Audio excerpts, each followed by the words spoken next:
Hello and welcome everyone. Welcome to railway exam वाला। उम्मीद कर रहा हूं आप सारे लोग बहुत ही बढ़िया हो गए। जो इस महीने हम लोगों को एक्सपेक्टेड है वैकेंसी वो है आरआरबी एनटीपीसी अंडर ग्रेजुएट और ग्रेजुएट लेवल की, है ना। सबसे बड़ी वैकेंसी रेलवे की जो आने वाली है और जो सबसे ज्यादा एक्सपेक्टेड है वो है एनटीपीसी। और आपका नोटिफिकेशन तो आ जाएगा, लेकिन क्या अभी से आपको पढ़ाई करनी चाहिए? तो बिल्कुल अभी से आपको पढ़ाई पे अपने लग जाना चाहिए, अभी से अपने सिलेबस की ओर कंप्लीट करना शुरू कर देना चाहिए। और मैं आपको इस सेशन में आपको कंप्लीट बताने वाला हूं कि कैसे आपको क्या करना है, कितनी जानकारी आपके पास होनी चाहिए, कैसे आप इस एग्जाम को फर्स्ट अटेम्प्ट में क्लियर कर सकते हैं। अगर आपके पास राइट गाइडेंस है, राइट आपके पास सब कुछ है, राइट रिसोर्सेस हैं, तो आप आसानी से इस एग्जाम को क्लियर कर सकते हो। आइए देखते हैं। देखो, सबसे पहले अगर किसी एग्जाम को आपको क्लियर करना है तो उसकी एक सिंपल सी स्ट्रेटजी होती है। सिंपल स्ट्रेटजी क्या है?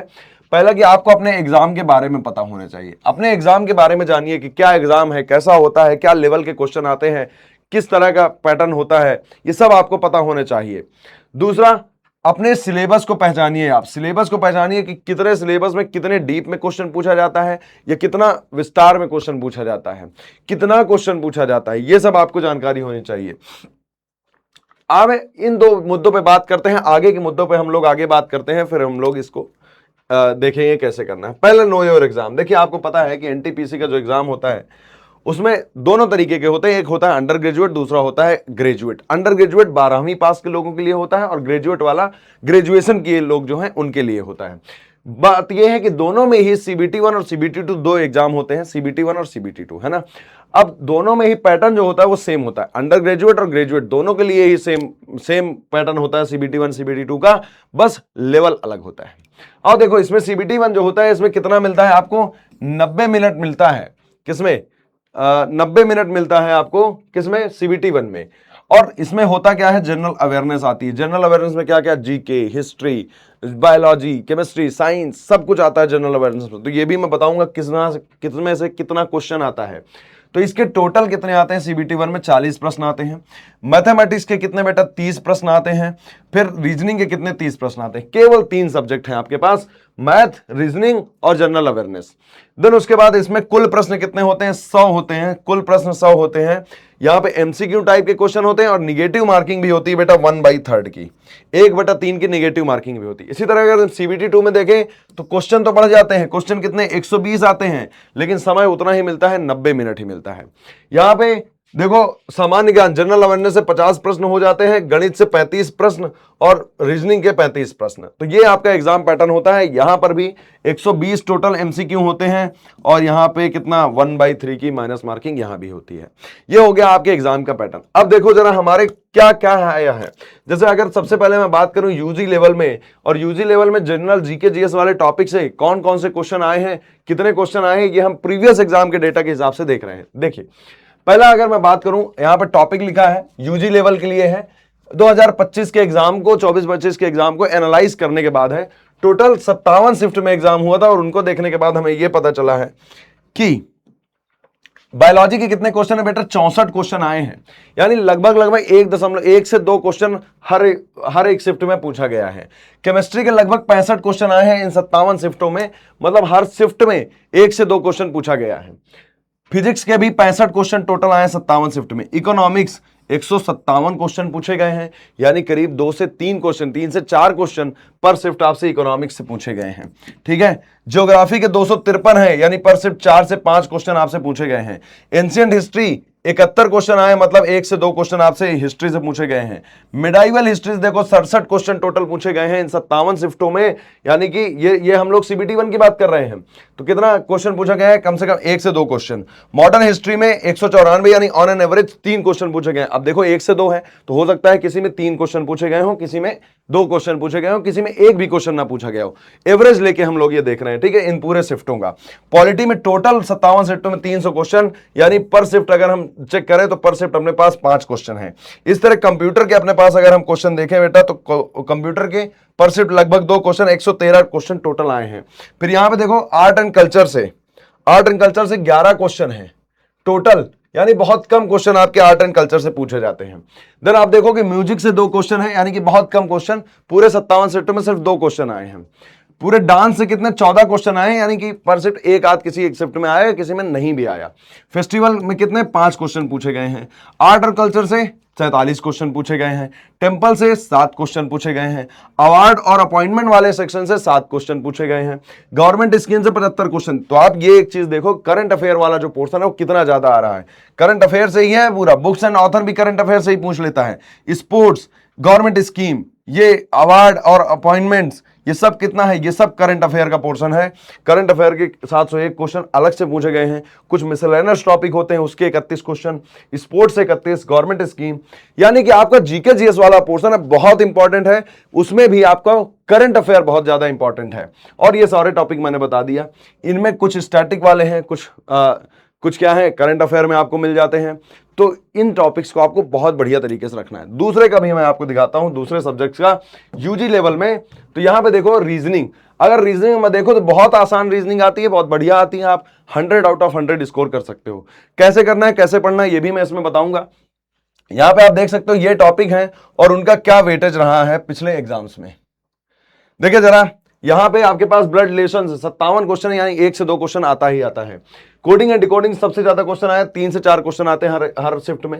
सीरीज के 308 क्वेश्चन, यानी कि 4 से 5 या 5 से 6 आप बोलो तो 5 से 6 क्वेश्चन आपके हर शिफ्ट में पूछे जाते हैं। नंबर एनालॉजी से 2 से 3 क्वेश्चन।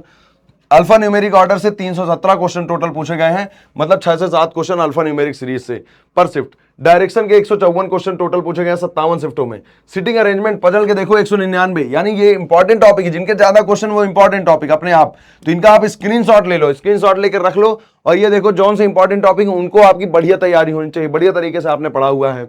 सिलॉक्स के क्वेश्चन आए हैं, यहाँ पे देखो स्टेटमेंट बेस्ड मैथमेटिक्स के क्वेश्चन आए हैं, ऑर्डर एंड रैंकिंग से क्वेश्चन आए हैं, मैथमेटिकल ऑपरेशन से क्वेश्चन आए हैं। सिलॉक्स के देखो कितने क्वेश्चन आते हैं, और सिलॉक्स फ्री का नंबर देके जाता है कि नहीं। स्टेटमेंट बेस्ड ऑपरेशन से 19 क्वेश्चन आए हैं। साइन इंटरचेंज वाले जो है मैथमेटिकल ऑपरेशन में 56 क्वेश्चन आए हैं। लेटर पेयर एनालॉजी से बहुत कम 24 क्वेश्चन आए हैं। तो इस तरह के क्वेश्चन, इस तरह के जो टॉपिक हैं उनको आप तैयार करके रखें बढ़िया से। अगला अगर हम मैथ की बात करें तो मैथ में देखो सबसे ज्यादा यहां परसेंटेज से टोटल 111 क्वेश्चन आए हैं, यानी पर शिफ्ट 2 से 3 क्वेश्चन। इलेक्शन से 16 क्वेश्चन, ये भी परसेंटेज का हिस्सा है इलेक्शन, 16 क्वेश्चन आए हैं टोटल। रेशियो 87। मेंसुरेशन से देखो 78 क्वेश्चन आए हैं। ये मेंसुरेशन वाला पोर्शन जो है रेलवे का फेवरेट टॉपिक है, यहां से क्वेश्चन आता ही आता है। एवरेज 82 क्वेश्चन, एज से 57 question, partnership 83, profit and loss 105, discount 121, SICI 73, simple interest 79 question, compound interest 29 question, time and work 65, pipe and system 49, speed time and distance 116 question पूछा गया है। सिंप्लीफिकेशन से 171 क्वेश्चन, नंबर सिस्टम से 159, यानी जितने भी number हैं जो बड़े बड़े जिनमें ज्यादा क्वेश्चन आए इसका मतलब वो ज्यादा इंपॉर्टेंट टॉपिक है, उनको आपको टिक करके रखना है, उनको ज्यादा प्रायोरिटी के साथ तैयार करना है, ज्यादा प्रैक्टिस करनी है। एलजेब्रा के 30 question, trigonometry 44, height and distance के 6, geometry 93, statics 22, statement based linear equation 14। ये किसका है बेटा, ये यूजी का है। ठीक है, मैंने तीनों सब्जेक्ट का बता दिया। अगर यानी अंडर ग्रेजुएट 12वीं क्लास के लिए, 12वीं के पास अगर हम ग्रेजुएट लेवल के लिए बात करें, ग्रेजुएट लेवल यानी कि जो लोग ग्रेजुएशन कर चुके हैं उनके लिए क्या होता है वेटेज, तो वो है जीके जीएस के टॉपिक वाइज वेटेज। यहां पे आप देखिए बायोलॉजी के कितने 55 क्वेश्चन आए हैं, यानी पर शिफ्ट 1 से 2 क्वेश्चन। केमिस्ट्री के 48, पर शिफ्ट 1 से 2 क्वेश्चन। फिजिक्स के पर शिफ्ट 1 से 2 क्वेश्चन। इकोनॉमिक्स देखो 199 क्वेश्चन आए हैं, यानी पर शिफ्ट 4 से 5 क्वेश्चन। ज्योग्राफी के 202 टोटल क्वेश्चन आए हैं। कितने शिफ्ट में एग्जाम हुआ था, 47 शिफ्टों में एग्जाम हुआ था, उसके हिसाब से ये रखा गया है ना। एंशिएंट हिस्ट्री के 95 क्वेश्चन आए हैं। मेडिवल हिस्ट्री के 34 क्वेश्चन पूरे एग्जाम में, है ना। मॉडर्न हिस्ट्री के 157 क्वेश्चन। पॉलिटी के 241 क्वेश्चन, वेरी इंपॉर्टेंट, पॉलिटी बहुत इंपॉर्टेंट। कंप्यूटर के देखो 233 क्वेश्चन। लेवल चेंज हो जाता है, सब्जेक्ट सब वही रहता है, सब कुछ वही रहता है, लेवल चेंज हो जाता है। कल्चर में 12 question, art and culture 88, awards और अपॉइंटमेंट से 9 क्वेश्चन, फिर गवर्नमेंट स्कीम से 55, स्पोर्ट अवार्ड से इतना, यानी सबसे ज्यादा इसमें भी आप देखोगे तो कौन वाले पोर्शन से, करंट अफेयर वाले पोर्शन से। तो करंट अफेयर बहुत इंपॉर्टेंट है एनटीपीसी के एग्जाम में, करंट अफेयर और जीके जीएस का पूरा ही पोर्शन इंपॉर्टेंट है।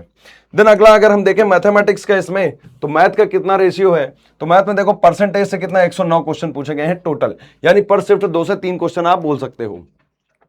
Linear equation 21 question, pipe system 59, average 87। इस तरह टाइम एंड वर्क दिया है, compound interest, age, time, speed, distance, simplification, simple interest, profit loss, trigonometry, LCF. इसको आप स्क्रीनशॉट लेके रख लो और देखो कि देखो कहां से क्वेश्चन ज्यादा आ रहे हैं। एलजेब्रा से 119, ज्योमेट्री से 113, है ना, 109 कहां से, परसेंटेज से।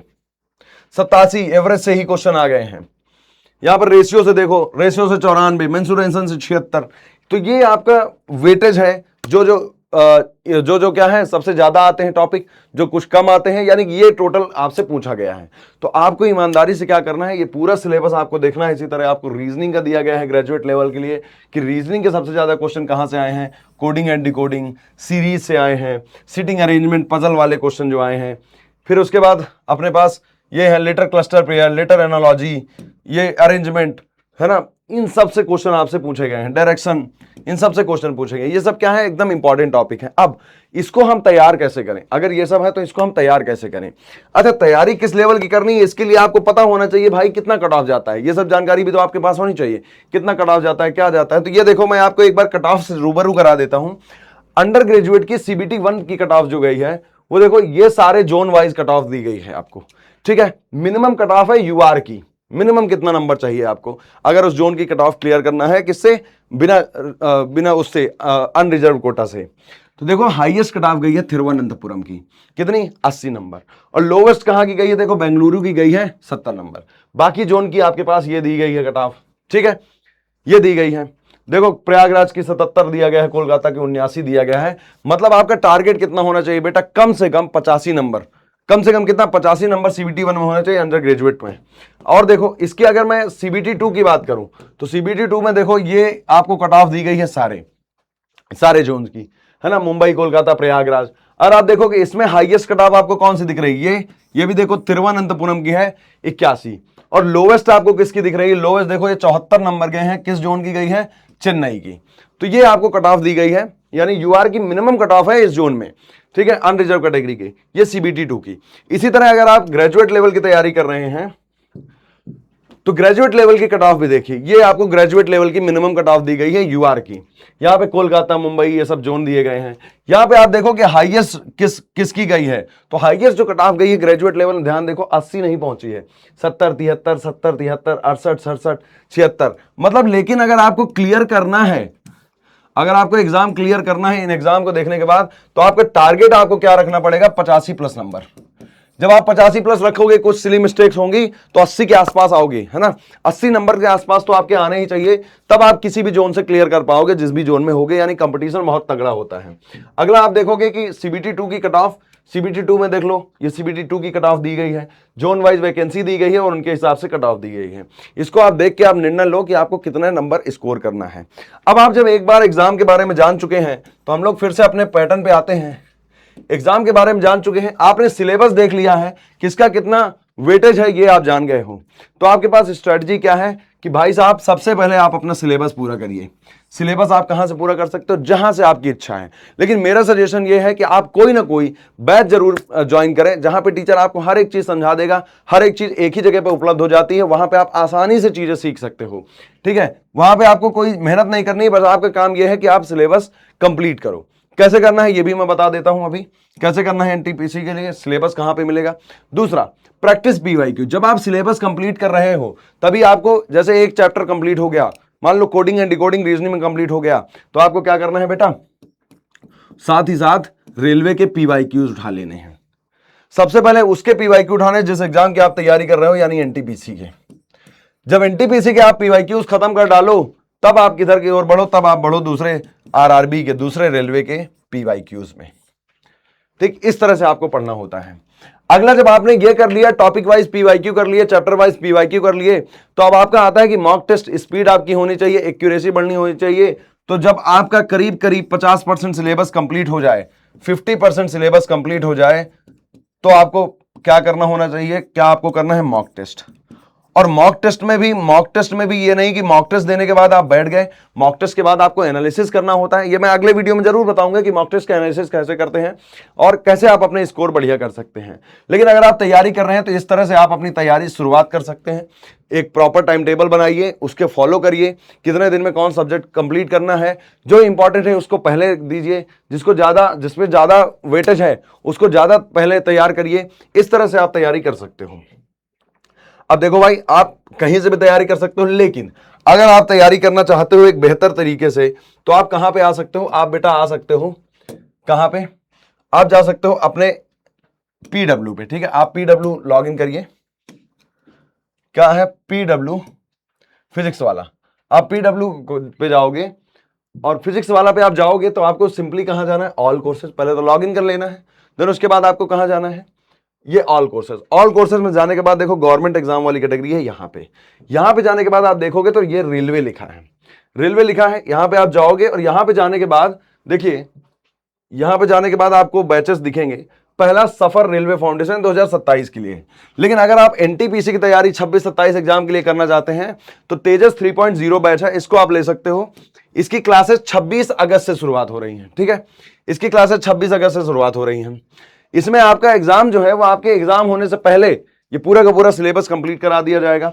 इसमें आप जा सकते हो, 999 का है, एक्स्ट्रा डिस्काउंट के लिए आप कोड यूज कर सकते हो, अर्ली है ना, अर्ली बर्ड 10, कितना, अर्ली बर्ड 10 आप कोड यूज कर सकते हो, ठीक है, इसको आप यूज कर सकते हो, अर्ली बर्ड, ठीक है, अर्ली बर्ड, अर्ली लिखना EARLY बर्ड BIRD 1010, इसको आप अप्लाई करोगे तो आपको मिल जाएगा।